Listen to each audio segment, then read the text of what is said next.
Yes. Yeah. Yeah, so you can quick fire battering and go. Yeah. Like you press the quick fire battering button, and he goes, and then like you press the quick fire thing, and he like pulls out like a different gun or something like that. You had the like feel like that would pouncing work and well whip for with Deathstroke. Catwoman in Arkham City, and that was kind of ranged right there. Yeah. I mean, like, so they've done. Yes, I don't know. It would be interesting to see. The other thing is, I've been curious about.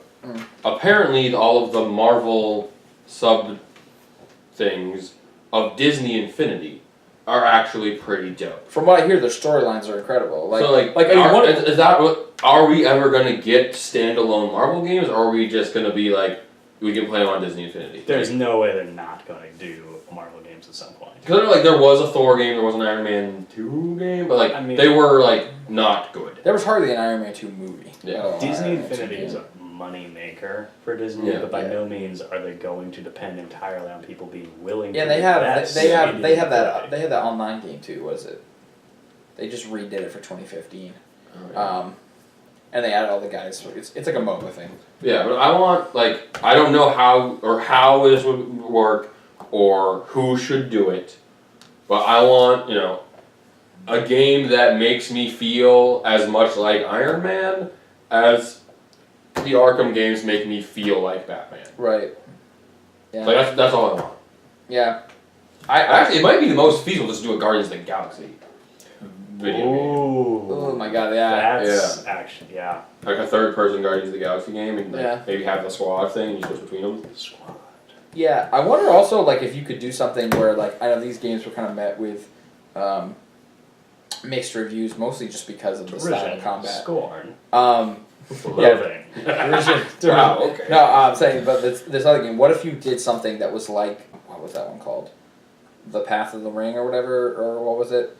The one that was like, it was a Lord of the Rings game, where you played as a party that like mirrored.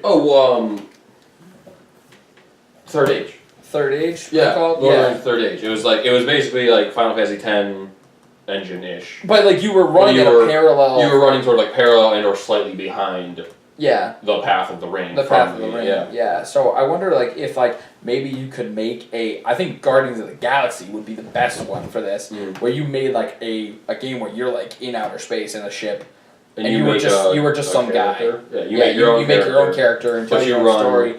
And like you maybe run into some of the villains from Guardians of the Yeah. Galaxy, and then a few like you have a few choice encounters with some of the characters. Like That could be yeah, cool. like Rocket Raccoon's like maybe steals like your ship or something at one point or something like that. I don't know, something like that. Seals your leg. Yeah. That guy's eye.